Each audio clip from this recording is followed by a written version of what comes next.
the Grey Hat Beard podcast. Hello and welcome to show 49 of Grey Hat Beard, the modern workplace podcast where we talk about all things Microsoft 365. Those of you looking on the video may notice that this isn't just about Grey Hat Beard this week. So going to introduce the Grey Hat Beard podcast and then hand over to the Microsoft Spotlight because we're doing a crossover, which sounds very social media and sexy and fun, but just means that we have two podcasts together. I'm the Grey of Grey Hat Beards. My name's Kevin McDonnell. I'm the head of practice for Modern Workplace at CPS and Office Apps and Services MVP. We will hopefully be having the beard of Grey Hat Beard, Gary, joining us any minute now. We're doing this a little bit differently. You may notice I've got that beautifully sunny complexion from the clouds outside rather than the evening lights that we often have at the moment as we're recording in the day, which means we're kind of at the vagaries of customers and clients and fitting things in. So Gary's just running a little bit overlay on that one, and Al sadly is off running workshops doing his pointy fingered things with his hat over at Microsoft. But we are joined by the Microsoft Spotlight podcast. So if you are listening from the Microsoft Spotlight side, you're probably going, what the hell is going on at the moment? But maybe Andrew, do you want to kick off and introduce Microsoft Spotlight? Yeah. So, my name's Andrew Moran. I'm obviously one half of the Microsoft Spotlight podcast. Obviously, we have Sophie here as well, has been a guest on the podcast and also is part of our collective to obviously help us basically deliver our message. And our message is diversity, equality and inclusion.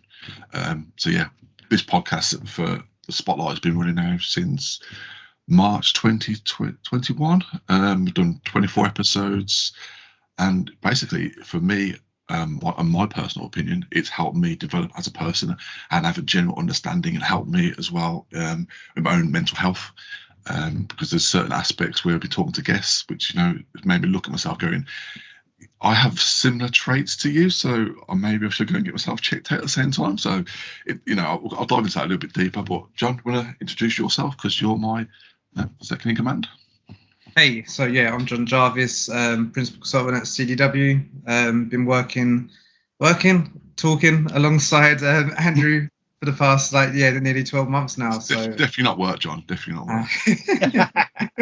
Trying to get a word in. Yeah, trying to get a word in with Andrew for the last 12 months, and it's been a good journey so far. So, Sophie.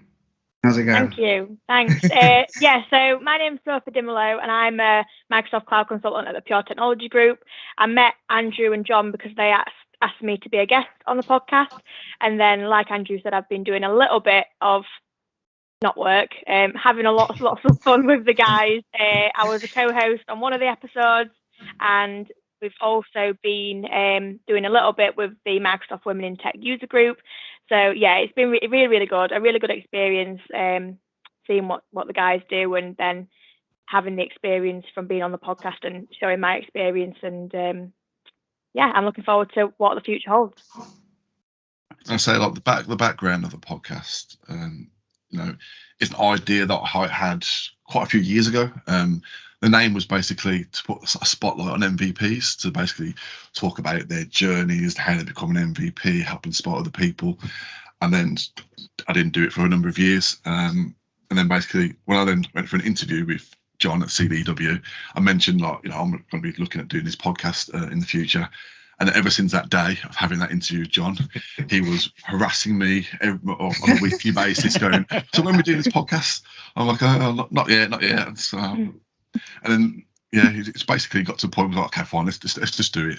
And then, we kicked it off and, it's grown to, and attracted quite a few, fantastic guests. I'm deeply surprised at how well we've managed, how well we've done and how many guests we've actually had on in the time. I thought, we would probably struggle because, when me and John were looking at it, we were just going to talk about obviously our whole diversity, equality, inclusion. But then when we started having discussions about it and what we wanted to do, we thought, we'll focus on different areas to start with. The first area was like women in tech. And then from there, it's just like, well, we're doing quite well. We're just going to keep on doing that. And, if you listen to our very early episodes, as John would, agree, it's very structured about, women in tech. And then from that, we've kind of organically grown it to basically talk about the actual individual itself. So the call and one of the reasons for the show was to kind of get a show together to talk about women in tech on there. So your intention originally wasn't for it to be about women in tech. That kind of evolved, do you think then? From my initial thoughts back many moons ago when I was an MVP, it wasn't going to be that. It's just going to be a spotlight on people in the community. Which kind of still is, but obviously so what made you think of kind of going down that route of women in tech and diversity and the other elements there?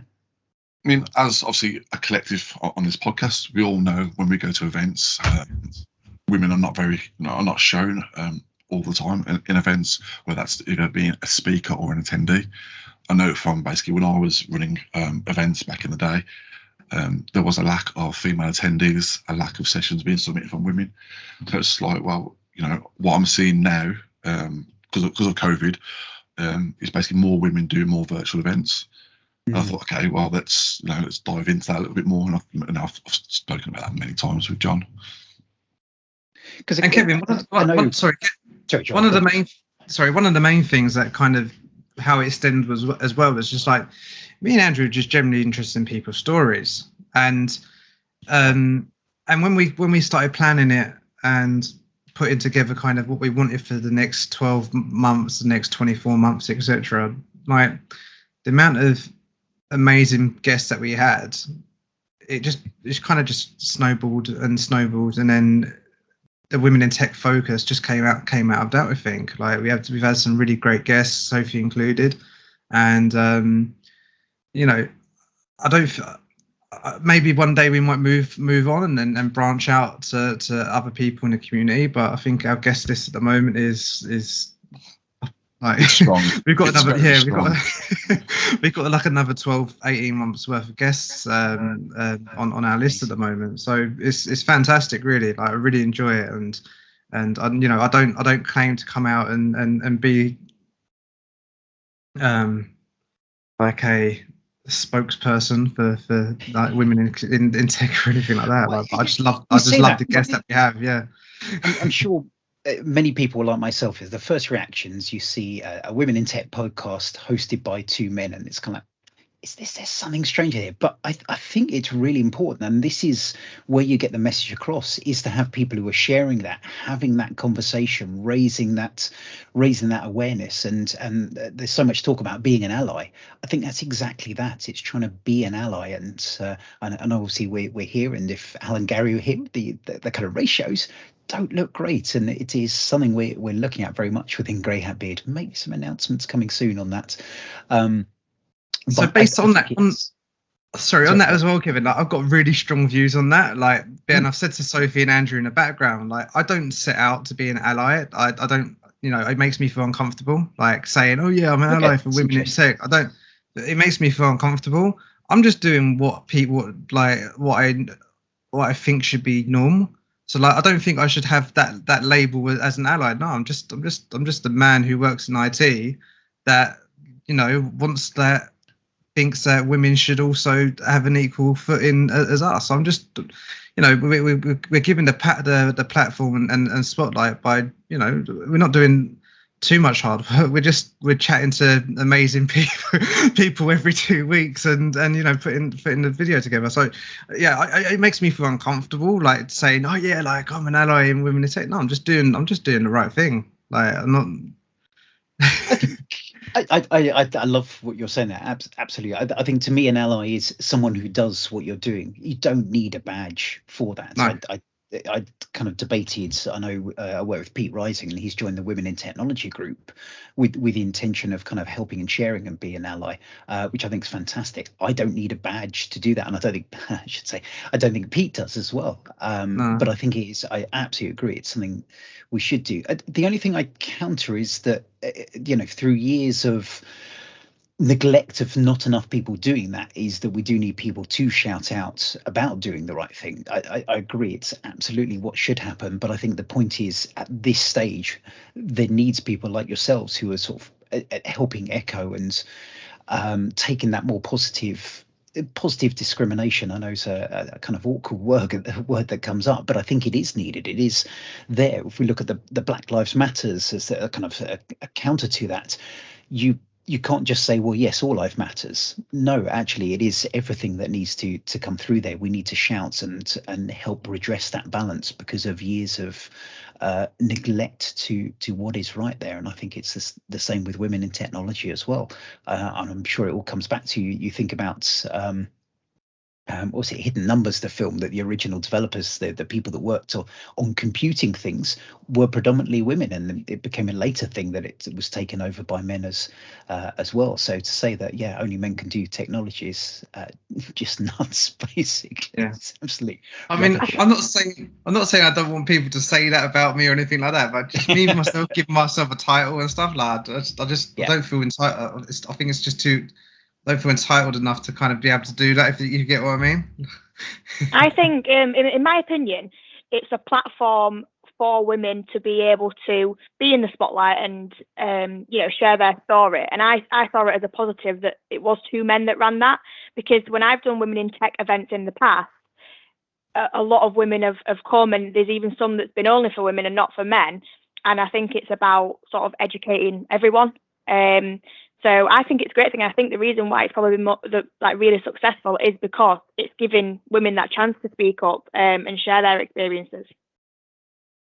And the thing is about it, it's like, me and Andrew don't have an experience of being a woman in tech, funny enough. Like, Really? yeah, like crazy, isn't it? But like, I think we can ask I think because of our naivety and some of like your experience and stuff, sometimes we might ask questions that we generally don't know. Do you get what I mean? So that's what I like about talking to different people, like lots of different people around the world that we've had so far. I mean, we've had lots of different views on the subjects. Yeah. I've spoke to people going, well, I'm not going to come on your podcast because I think it basically, women in tech should be a normal thing. I shouldn't have to basically talk about it. Then I've got other women that basically come on the podcast. Which is right. Yeah, it should be a normal hopefully thing. we can get to that. I fully point. respect that that person's decision and their opinion, because it is right. And then you've got other people who aren't there, just basically banging the drum. And it's nice to basically see the differences, because we've had guests from literally all over the place. What happens in different regions and how women basically support other women, and it's just refreshing. And I say, like, as the podcast has gone on, it's naturally evolved. It's also then us talking about the other things that basically affect people in life. Obviously, neurodiversity. I mean, from doing the podcast, it basically made me look at myself and go and get myself diagnosed. And I actually got diagnosed with ADHD, which I've lived with for 36 years, but never knew I actually had it. But then when I was talking to Laurie Potmeyer, and obviously her experiences at ADHD and all the things that she basically does, I'm like, yeah, that sounds a bit like myself, and maybe I should go and get myself checked out. And lo and behold, it's a good idea, because funnily enough, my wife's going through a similar thing at the moment about trying to get diagnosed, and I won't go into the kind of fun and joys of doing that in the UK. But it's a nightmare. What did you see the benefit of that? We were just talking about John about having a label there, and obviously it's not just about the label, but why do you think it's kind of helped you to go through that diagnosis and being able to empathise a little bit more with people and understand, everyone has different challenges. Our last episode that we released, we had I'm not even going to try and say her name, John, because I got it right in the podcast the first time, and I'm not even going to try and do it now and embarrass myself. But she is dyslexic, and she's not the first person we've had on that's dyslexic. And there's a lot of things that basically she spoke about, and it's like, well, the challenges that she's had, she's doing quite well working at Microsoft in accessibility. So she's taking her experiences of being dyslexic and basically pushing that into the product. The same as obviously, Donna Sarkar as well. She's taking her experiences of neurodiversity, and look what she's doing. She's at events all around the world. She's basically banging the accessibility message and doing very well. So I think basically having an understanding of all the challenges that people face, it's basically helped us as a podcast to basically have them conversations with people, and also then hopefully from that people can look at it and go, well, I am similar to that person. That person's basically started from this position, and now look where they are. after the hard work they've put in. Yeah, it's interesting. No, absolutely. It's fantastic on that. And I think it kind of touches on one thing we're going to talk about today. I know this is jumping slightly around, but as you say, it's that understanding, that empathy of things you don't realize you're doing. And that there's so much talk about unconscious bias and I feel there's not enough talk about unconscious bias and people not realizing what they do. And I know the number of stories, I'm sure you've faced it, Sophie. There we go, I'm kind of targeting there slightly, but people walk into the room and assuming that there's the lady there, she's the project manager, she's the analyst, she won't be the technical person in the room, and the kind of assumptions that people make from there, whether it's directly or indirectly in terms of where you're looking at content. I love that Scottish Summit, when they were doing the reviews this time, it was all blind, so you didn't know whether they were male, female, non-binary. You had no idea who was applying on there, and it was completely blind from that. And I think that really highlights the difference when it comes to that unconscious bias that you may, whether positive, negatively, or just treating people differently, happens all the time, and you kind of make assumptions about people that we should think about. And I think that is exactly what you're saying there, Andrew, about getting that empathy, think about what it means to people. And I know two of my sons have been diagnosed with levels of autism. There are various things I could witter on about the spectrum and how it's not a line and all things like that. So they're kind of affected by autism. And I had real issues for a long time about getting them labelled because I didn't want them to have a label. We talked about that as being an ally and what you were saying, John. But it's very hard to try and, because the second you have that label, you will treat people differently, and that is still the prevailing way. And I think that's the thing we need to challenge about ourselves as well, and admit that actually it's not I was about to say it's not black or white. It's completely wrong thing. It's not a binary thing. It's not yes or no. You are sexist. You are biased on there. There are levels within that, and thinking about the things that you are doing and really challenging yourself on those is it's so important. Think about what you do on a day-to-day basis as well. I mean, I don't know, Sophie, if you found that kind of natural bias from people.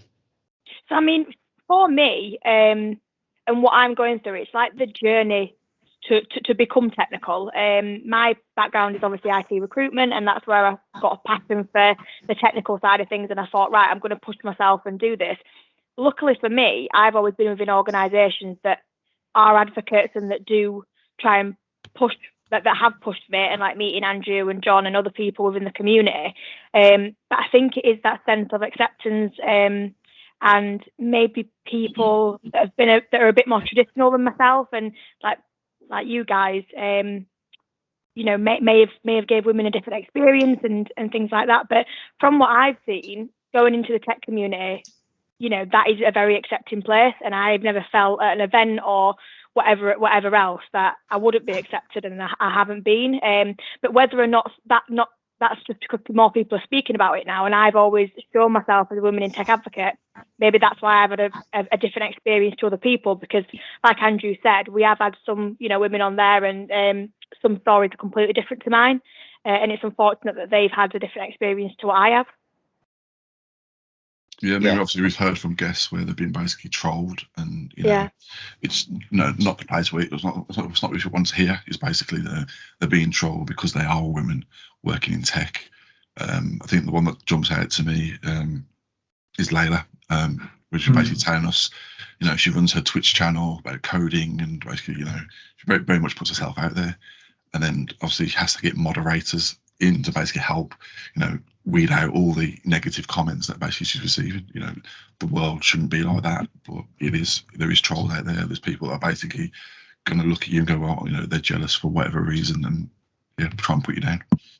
I think that with that though, in Twitch, and that you always get every Twitch streamer has a moderator, like because of like trolling and stuff like that. It's like even male, female and stuff, but like the level that she gets is ridiculous in terms of like, and especially about her being a woman who's doing coding and streaming at the same time. Like it's just, there's the levels to it. It's just ridiculous. But going back to something you said earlier, Kevin, it's just like, I think in the UK we're quite lucky in some respects with the people that we have in the community. like the the female UK MVPs that we've got. Name dropping a couple like Sarah Fennard, Zoe Wilson, all people we've had on the show previously as well. Like they're fantastic advocates for women in tech, and they got the women in teams community as well. And I think to have figureheads in the community is really important. No matter if you go into a technical forum and you see someone like Zoe speaking, it's only going to make other people want to do more. Do you feel that, Sophie? 100%, and I think it's the seeing it. I definitely think it's women in tech is something that needs to be heard and is something that needs to be talked about. I know we talk a lot about everyone being included and things like that, but if I came into like a male-dominated industry, which IT is, and I didn't see any women as female leaders, I didn't see any women talking at events, then I probably wouldn't have had the confidence to do that. You've got to see people that are relatable, and Zoe, obviously being from Yorkshire and whatever else, is very relatable to me. Like I see a bit of me in Zoe, so hope she finds that as a compliment. But it's definitely good. Having just spoken to her half an hour ago, I think she'd probably be embarrassed. I'm like, oh no. But even like Sophie, what you just said there, but like they don't have to be talking about women in tech. Do you get what I mean? Like Zoe goes and talks to tech every single week at different user groups and stuff like that. Like that, having someone there like as a strong role model, and Leslie as well over at Cloudway, like fantastic people who don't just they talk technical, which inspires don't have to inspire other females. Inspire like people like myself, like you, Kevin, and Andrew as well. Like I mean, I think one thing you have to be careful of, obviously, is the word tech. Any woman that basically works within the technical industry is a woman of tech. She doesn't have to do a technical role in any shape or form. We spoke to the likes of Ann Michaels. She was the product marketing manager for Microsoft Teams before she then basically moved over to Austria and become the COO of Microsoft Austria. Wow. She wasn't a technical person. She was basically very much a figurehead that you saw at Ignite and all that kind of places, basically having the discussions. And if there was anything technical that she had to learn, she basically went out, learned about it, and then basically started speaking about it at events in front of thousands upon thousands of people. But we said before, like, what is a woman in tech now? What is anything? What straight Sophie for that one? God. But in general, like, what is in tech now? In tech can be absolutely anything. Like the technology industry is absolutely huge. I think Sophie, you talked about coming from the recruiter world, from the technical recruitment. It is all part of the tech ecosystem and should be included in there. I'm going to take a quick pause and say hello, Gary. Welcome to join in. Conversations all good. Yeah. But I think you're right. It's a massively broad spectrum. I don't think it should be pigeonholed at all. And I think what it should be, and you said exactly the thing there, Sophie, was that it's about being seen as being represented so that others feel part of it as well. So having people stand up and share their story wherever they are related to tech as well. Yeah. I've got gone, Sophie. Do you want to start? Go on. All I was going to basically say, is obviously, seeing people, obviously, you can relate to at speaking at events, not also just from a women in tech perspective, but also from a diversity, equality perspective as well. You've got to have, someone from a different background to you and seeing, okay, that person's from like Africa, look, they're speaking, one of the big examples that I like to use is Karuna. She is a big, powerful woman within the Microsoft world. When we were speaking to her about her background and where she come from, theatre dance, I think it was, John, and how she basically took what she learned in theatre and brought it into the world of Microsoft to help her deliver presentations, is massive. Yeah, absolutely. And also something you said, Sophie, it's also about hearing accents that you recognise as well, being able to hear those different voices, having different regions. and places in there, and being comfortable that, I'm white, middle class, come from the southeast, have my little plummy accent that goes on. But for other people, being able to hear that different range of accents, whether it's because of where you live, whether it's because your kind of culture from there, where you've grown up on there, hearing that range coming through and allowing that to happen, I think it is really important as well. And we shouldn't forget about that aspect too. Yeah, just something that I was going to say. When I was in recruitment, and like what you were saying, Kevin, if you're doing IT recruitment, could you be classed as a woman in tech? Yeah, you could. But the reason why I got into women in tech was because I used to hold events. Basically, I specialise in infrastructure, which they're quite technical roles. And when I was doing that, the events that I were holding, they weren't anything to do with women in tech. They were all just technical sessions, and you'd have a speaker come in, and I'd just host it or whatnot. But no women had come. Like within infrastructure, I'd never really placed women into roles, and I'd never see women at events. It's not like I wouldn't invite them. Honestly, I'd be the only woman there. So then I was questioning, is the women in infrastructure out there? Is that a thing? And then would I be able to ever go into that? It was a question mark. But since me moving to Pure Technology Group and being sort of welcomed into the tech community and going to these events, you do see it. But again, because I didn't see it, I didn't know. So it is that representation and just seeing it for yourself. Do you think, just on that point, Sophie, that actually kind of with us going into the pandemic and user groups being less in person, right, and kind of thinking, if you're the only woman going to walk into a room full of, maybe kind of a particular stereotype, it's a bit off-putting, right, to go, well, why would I want to go there when there's not going to be anyone like myself there to kind of have a conversation that maybe doing sessions remotely has actually kind of broken those barriers down a bit. It's a bit more accessible for people to get into those groups and then have those conversations. And have you found that's changed at all? Or yeah, I definitely say it's less intimidating. I mean, as well, and this is why you've got to sort of appreciate why maybe some women aren't as forthcoming as me. I'm not really bothered about walking into a room full of men and whatever. I can sort of feel like I can just stand my own ground and I'll talk to anyone. But some women wouldn't be able to do that, and it is a really, really scary thing. So yeah, the webinars and stuff have definitely helped. I think just being more active within the tech community, as a woman would really help, and you'd see the support, like all the mentoring and stuff that I get offered is really, really good as well. So yeah, but I think even just going to the South Coast Summit, I wouldn't have known that was there without Andrew and John, and being there completely just opens your mindset, and you can see different experiences and see different pathways that you can actually go to. So that I absolutely love that. I do definitely think in-person events are better, but the webinars do have helped with that. Yeah, definitely. So with that being your first Microsoft conference that you went to, obviously one thing that I noticed, obviously, you was very much confident basically going to all these different sessions by yourself. Because obviously, did the event make you feel that way, or is it because you saw there was a lot more women attending it that kind of helped? I think a bit of both. I think as well, obviously speaking about being on the journey and wanting to be more technical, and that's what I was being passionate about. I kind of just wanted to attend everything and learn everything that I wanted.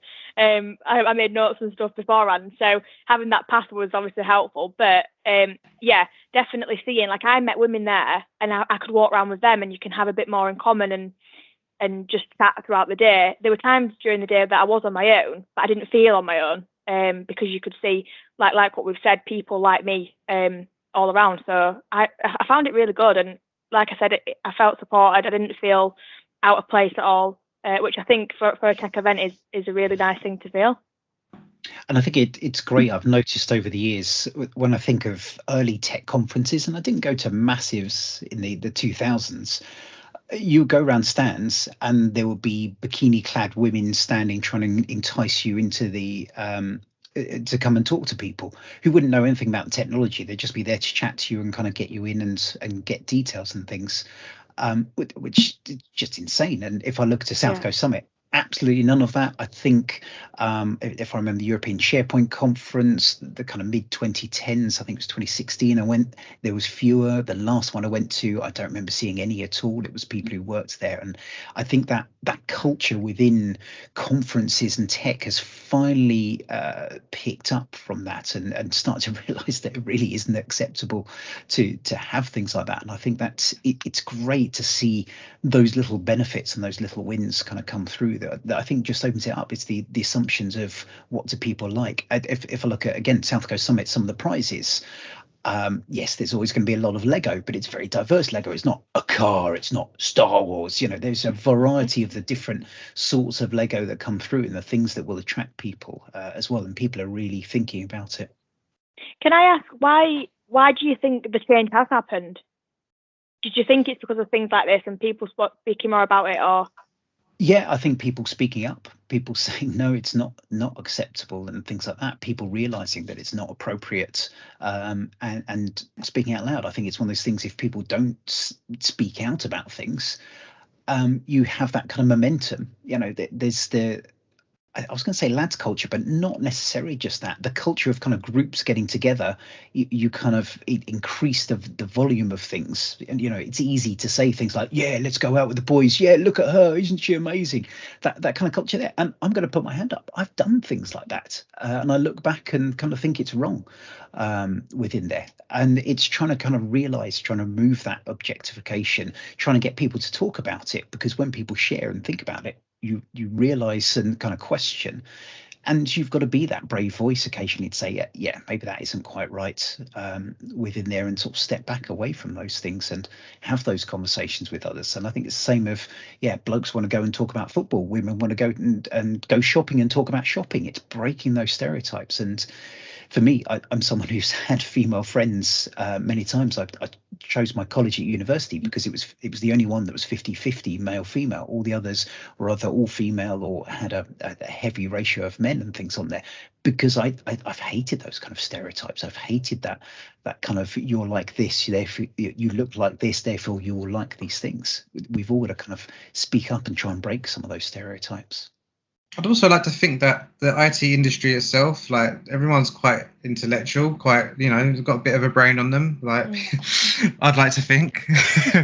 I think maybe that's optimism. Maybe I think just to kind of jump in on that point. I think yes, there is. I think in some cases there's a hell of a lot of work to still be done in some areas from things that I see on social media as well, where you're just thinking, how can someone possibly think that sending that message is okay or acceptable? It baffles you. But sorry, John.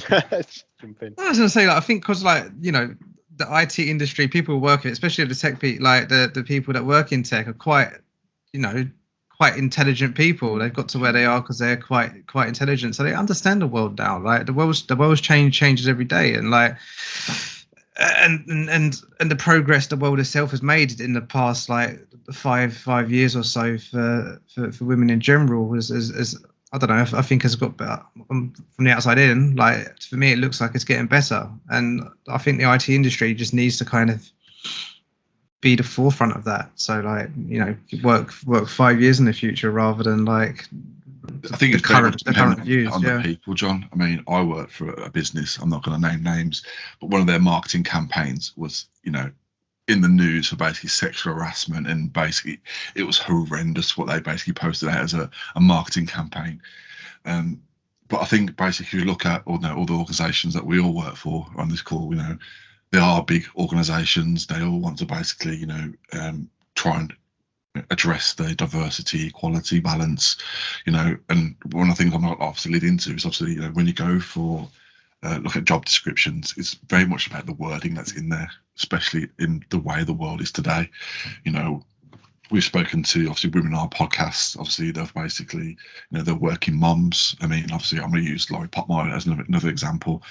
She travels all around the world doing events, speaking, in Europe, in the States, and she's got kids at home.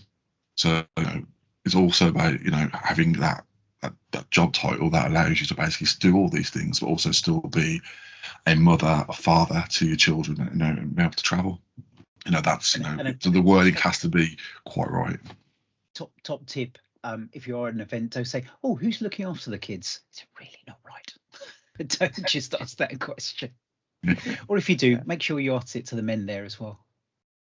But yeah, I think I think once we get the wording right in job descriptions and make it very much inclusive, and what is actually expected within a role, that obviously helps probably attract more women into a position, because women do go off work because of maternity leave or even childcare sometimes, because the husband's maybe working away, then it's probably going to fall on the woman to basically then take time off to look after the child, but in a lot of I like to think in a lot of households that it's kind of 50-50.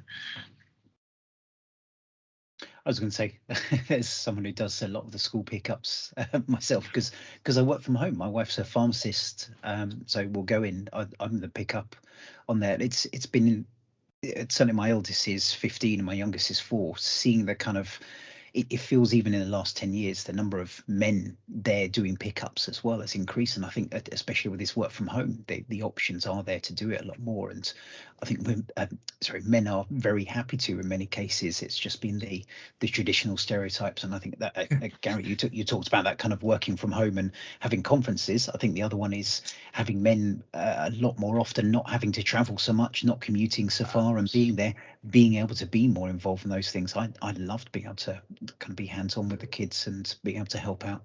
Yeah, absolutely. So on that, I'm labelled a school mum at the moment at my because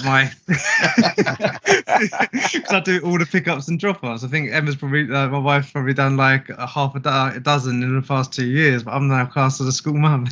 I'm exactly the same. I do drop off and pickups every single day. But the thing is, though, the argument is, if I didn't do that, then I'd be in this office from the moment of 9 to 5 and don't leave the house at all. So it's like, that was part of my kind of exercise of getting out of the house, even though it's like a 15-minute walk, to the school and back. It's part of that even from a mental health perspective, just getting out and seeing a bit of fresh air, a bit of daylight. I think obviously going through lockdown and people working from home and knowing that you can work from home and proven facts that productivity and stuff is the exact same. I think that's helped a lot, especially for all people, especially people that have got children, because you can just be more flexible, and I think businesses are more open to that. Yeah, definitely. I mean, coming back to Kev's point about spending more time at home, my daughter was born in the end of 2019, just as everything kind of locked down. I really benefited from that time being at home. Also, my wife benefited from that time, me being home as well. And it's that, shared responsibility of being able to actually do it, not spending time in the car, and I think back to some jobs that I had in the past where I'd be commuting 3 hours a day. And that is time now that I'd be able to spend with my daughter, spend with my family, just have a bit more of a work-life balance. And maybe we're thinking about, how that can actually have an impact of people working from home, being a bit more hybrid, having that better work-life balance, is that historically that responsibility would have fallen to the mother, right? Of like, well, it's time that you have to look after the kids. Maybe you want to do something else, but not having that time kind of taken away from you because there's not necessarily that support. By having that support now, it enables more women to get back into work, into technology, into new things as well. And I think add that with bit of we were on about conferences, bit of maturity as well in the industry, where now we've got a lot more kind of strong female speakers that are speaking at conferences. We've got that representation from all different areas as well. I mean, that has to have an impact, and I think it's these small things that over time that have just dripped and dripped along has just enabled that representation to happen, the extra free time to appear, and breaking down those barriers. I remember going to I think it was a Future Decoded, and Amy Kate Boyd, who's one of the senior cloud advocates, who's been doing that job for a while, was up on stage talking about AI, and the example is an example which I'd never seen before. It was how she organized her wardrobe using AI. and a conference, sounds amazing. It was amazing, but when would have that happened before without having that opportunity there? And someone like Amy, you know, is a big advocate. She's well known as well. And you know, if I'm now as a father looking at my daughter and thinking, oh, maybe she'd want to get into tech. You know, she's seen someone there who's in technology, but is kind of showing a different perspective of what that technology can do, right? And that's how we learn and how we get interested in things, I think, by seeing what other people have done. But generally, if it doesn't resonate with you, it doesn't have that same impact. So having all those different perspectives, I think, is massive. And you know, all those things, I don't think, you know, that they're little things. And people may say, oh, we shouldn't make them big things, right? But we tend to, right? You know, first woman to do X or whatever like that, and you go, oh yeah, it shouldn't be a big thing, but it is a big thing because it allows the next person to do the next thing, and then so on and so on, and that's how we all grow. That's quite sorry, just on that, what you just said, we've just had Sarah, I can't remember her surname, from Lagerqvist going from Sweden, she's an MVP from Sweden, and she was like, she hated the label of the first first female MVP in Sweden. She goes, yeah, it's great, but I was also the third MVP in Sweden in general. Like that's an amazing achievement itself. Like she didn't quite like just being labelled as the first female MVP. I'm the third MVP like in Sweden. That's great. Like I'll have that. Sorry, yeah, but you know, it's that impact, right? Though, isn't it? I think massive impact. I think from an MVP point, I completely get where she's coming from. I think we're a lot of, you know, it's not that we're doing it for ourselves; we're doing it for everyone else, right? It's technical leadership, it's community, it's a selfless thing, but we end up with this award, right? And it's kind of like, whoa, I'm not sure if I'm, you know, happy with this award because I felt that definitely when I became an MVP. It's like, okay, I've done this stuff, but I still feel a bit odd that you're giving me this badge. But yeah, you know, it's those things that again should be celebrated for maybe not at that time, but what that impact can have later down the line, and that impact can have to other people as well.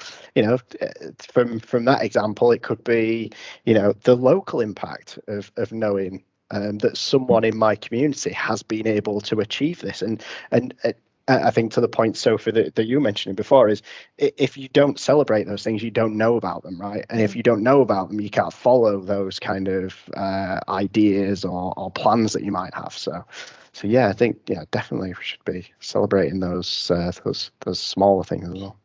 I mean, you have to celebrate it because obviously how much work goes into becoming an MVP, you know, the things you have to do, but you also have to be careful of people basically burning out, you know, having burnout from it as well, because it's not a simple job.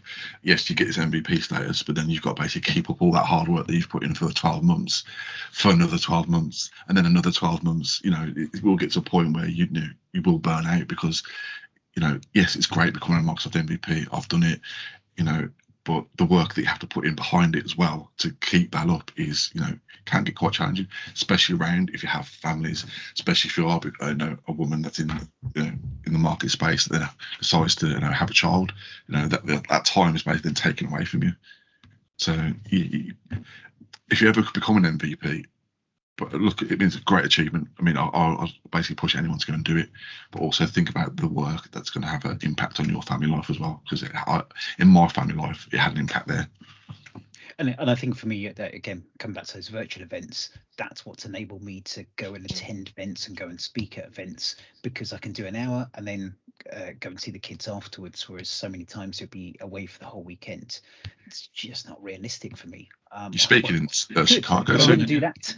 Sorry, I love those weekends. To be fair. Yeah. I've had one day I was speaking in Germany, Singapore, and I think it was New York all in one day, and I was like, yeah, I couldn't have done this before. And stuff like that kind of comes through, and it's great. And I do miss in-person events. I'm actually completely with you there, Sophie. But being able to do more and sort of pick and choose, and even before the pandemic, I was doing a few kind of virtual ones. There was one user group, they propped me up on a they had their laptop there so I could see everyone, I could look at them in the face, which was fantastic. And it was the first time they'd done it virtually. It meant I could do it in an evening. I couldn't have got to Birmingham and back. other commitments, so it worked out well. And I think having that option, to me, is the key, and I think that's what frees up a lot of people, is the options. I want to bring If back you to do one want to thing. Birmingham, that's what it is, really. Yeah, it's good. It's not to go to Birmingham, I think. I don't mind going to Birmingham. It was just staying there that was the problem. No, I'm kidding. To I'm going to go to Cadbury's World and get some chocolate. That is true. I wanted to pull back on one thing Gary was talking about there, about your daughter and teaching her to code, because there was an article Al shared from the BBC website, and this also fits with Andrew, what you were talking about, changing CVs. I'll try and put it in the show notes for this, but it was about how do you get more women into coding, and a lady went through of wanting to learn Python.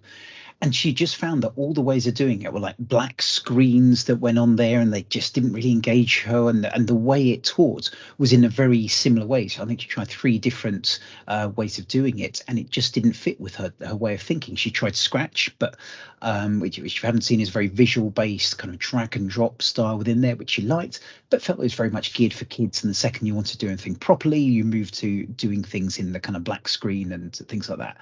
And I think that's another thing. You absolutely right, talking about CVs and sorry, not CVs, but job specs and putting those out. But thinking about the tooling that we use, thinking about the different ways that we do coding. I love Louise Fries and her pink and shiny keyboard that she always has for doing coding, and how she's sort of talked about her journey going on to being a developer. But I think it's making sure we're considering all those things don't become too blokey and kind of based on there. I'm looking around us thinking we have a very dark looking outfits, all of us, but trying to get that kind of me ways of looking at things. Sophie's in black. I think I'm the most light person here, right? Add a bit of colour. Yeah, add a bit of colour. But I think it is those things of thinking about the ways things are taught and the way things are thought about. Whether it's for women in tech, or whether it's for neurodiversity as well, different ways to make those things come through to engage different people, all needs to be thought about as well. And I think it kind of brings us on to the final thing that we're going to talk about, which is how can people help, how can people make a difference. And it's empathizing. It's having that empathy and understanding. So listening to the podcast, listening to what people are saying, and thinking about what that actually means. Trying to think about your own behaviors and how you can change and consider that, and not just do the same thing you've always done. And I think this is a challenge. I think I don't want to go into Trump and Brexit and things like that too much, but a lot of the thing of that is that the change has been very quick, and people aren't used to that. I look at my dad, who's very much stuck in the kind of 1970s comedy world with the way he thinks to a lot of things. And I think he thinks himself as fairly open-minded because he cooks dinner every now and then. And it's the bits like that. There is entrenched things like that, and it's going to take time to take people. So not necessarily attacking people for not having more open ways, but trying to encourage and get people understanding that. So not turning it into a divide from people, but trying to get people talking about why, helping people to empathize and think about what it could mean. Gary, to your point, what if this was your daughter? How would you feel if they were coming up into this world? What would you like to open up there? And trying to open up that thought and challenge why, and getting people thinking. To me, that's one of the biggest things that we can all do. The thing is, it's for people that have had daughters, and people that have been welcomed into a conversation, or for example, at Pure Technology, we have a culture group, and that's exactly a bit like what Andy and John do on this podcast about diversity, inclusion, things like that. On the women in technology side of things, there isn't much, and me and Irfan, who comes to the event, who came to South Custom as well, we're just trying to make the little changes and sort of educate and just raise that awareness. But it's the sort of problem and the sort of question mark around the people that aren't educated and that don't know about it currently, or aren't having them conversations, probably won't watch this podcast. They probably don't care, and they don't.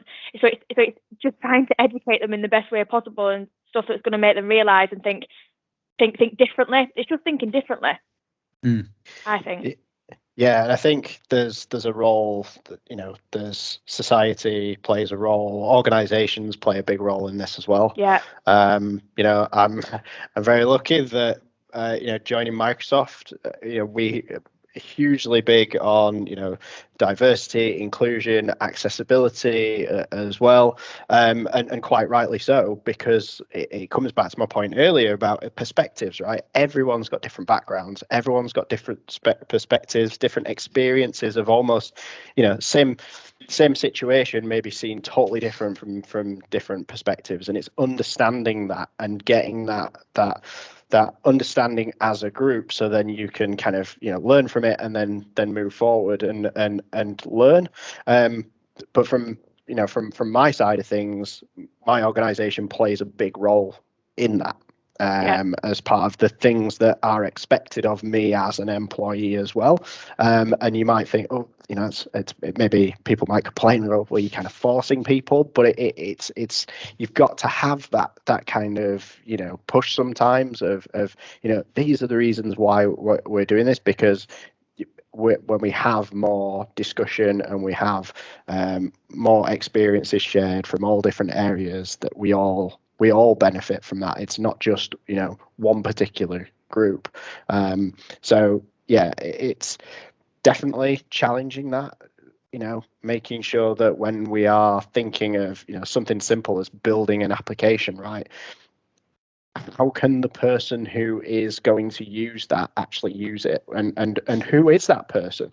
We've talked about disabilities, accessibility, the physical but also hidden disabilities as well. That all plays into it. But back to that point of what Kevin made, it's empathy, right? If we've not got the empathy, then we're not going to be able to think in that way. So I think Kev made a great point there about we need to empathize with other people's positions more as a default rather than right and wrong, I think, because right and wrong's perspective, right? Yeah, absolutely. I think that's going back to a bit of my point earlier at the beginning of the podcast when you weren't here, Gary. It was just like stuff that we're doing is I believe is just normal stuff, but it shouldn't be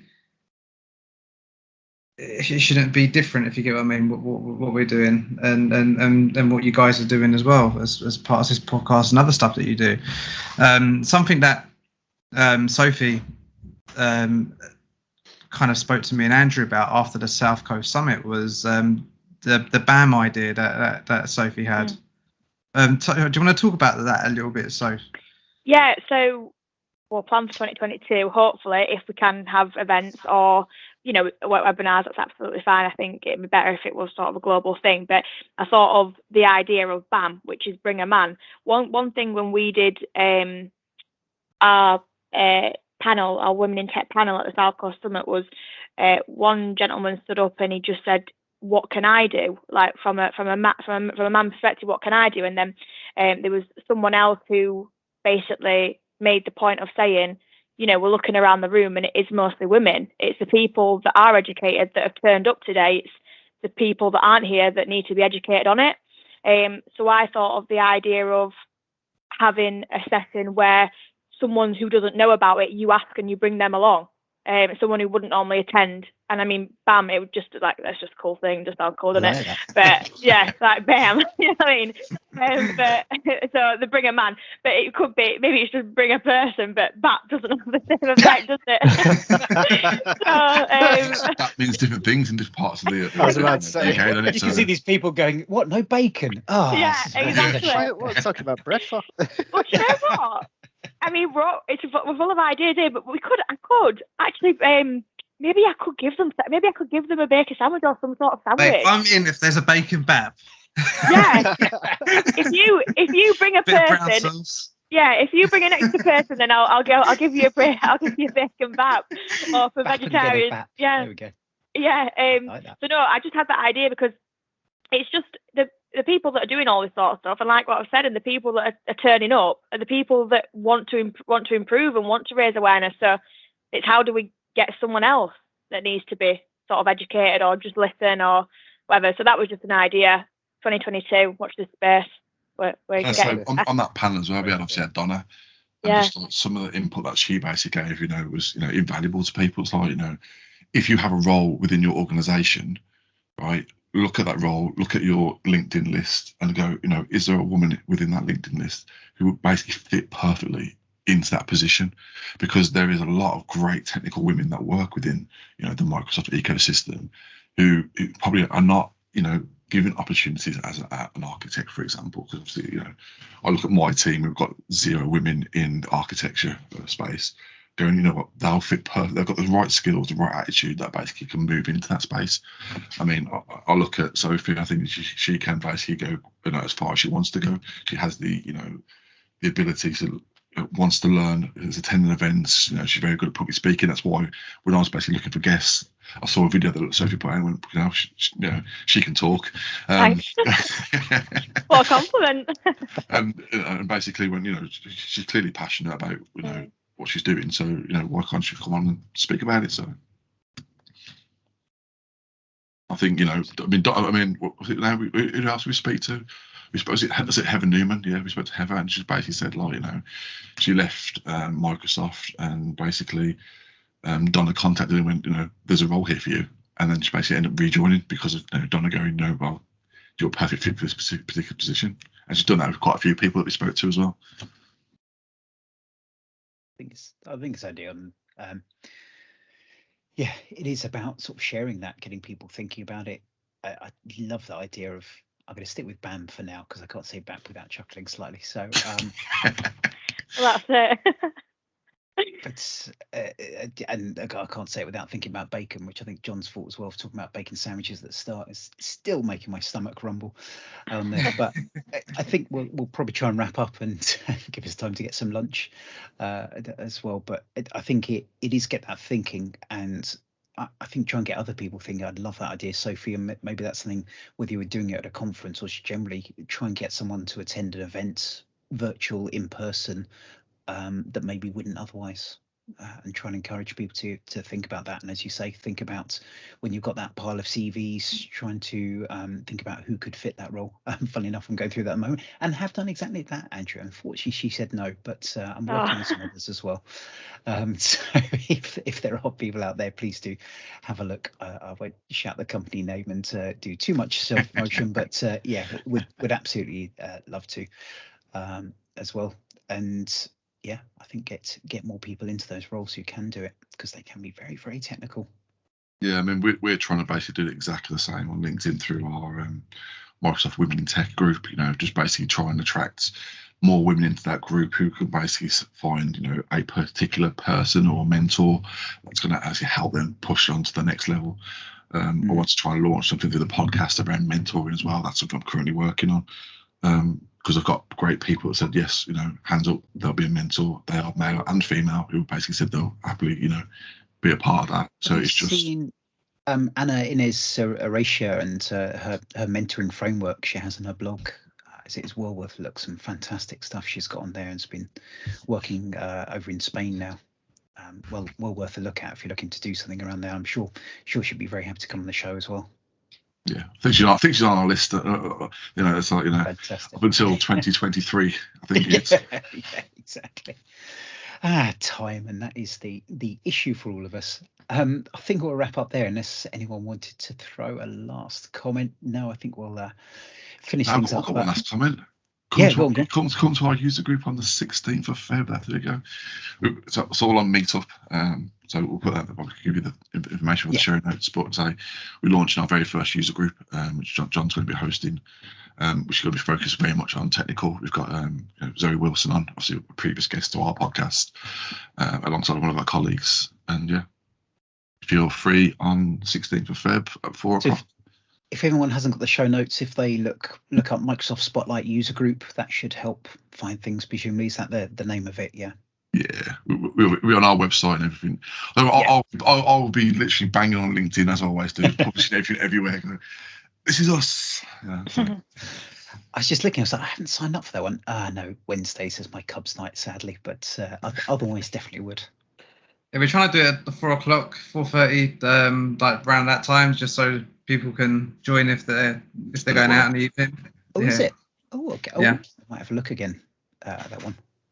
Yeah, I usually have my blocked out time, but I've got young kids as well, so like that time where user groups normally are is like bang on when it's like bedtime. So like it's either careful negotiating with the wife or just get it during the day where I can actually get away with it. Yeah, absolutely. It's when they get older and want to stay up longer. You're like, no, I've got user groups to go to. Go away. Yeah, so we record some of our podcasts at obviously at 10 o'clock at night as well with some of our American guests. So it's 9 o'clock, you're in bed. That's it. I don't want to hear you and see you again.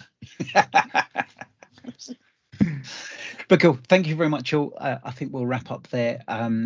Grey Hat Beard will be back next week with the latest news and Microsoft Spotlight. When do you release? Is it weekly? We've got an episode going out this week with Heather Newman. So yeah, we try and do bi-weekly, so every 2 weeks. We're literally recording 3 podcasts this Wednesday. week. Yes, this is our first of 3 podcasts this week. Got another 2 on Wednesday. Goodness, back to back. But thank you for all you do sharing. So yeah, if you're listening to us from Grey Hat Beard, do go and give Microsoft Spotlight a listen. If you're listening from Microsoft Spotlight, do come and give Grey Hat Beard a listen. But otherwise, thank you very much, and we'll be back soon. Cheers, Bye-bye. thank you. Thanks. Bye. Cheers, thank you, bye. Thanks for listening to Grey Hat Beard podcast. The song Drink Up My Mateys was brought to you by Black Bones under a non-commercial attribution license.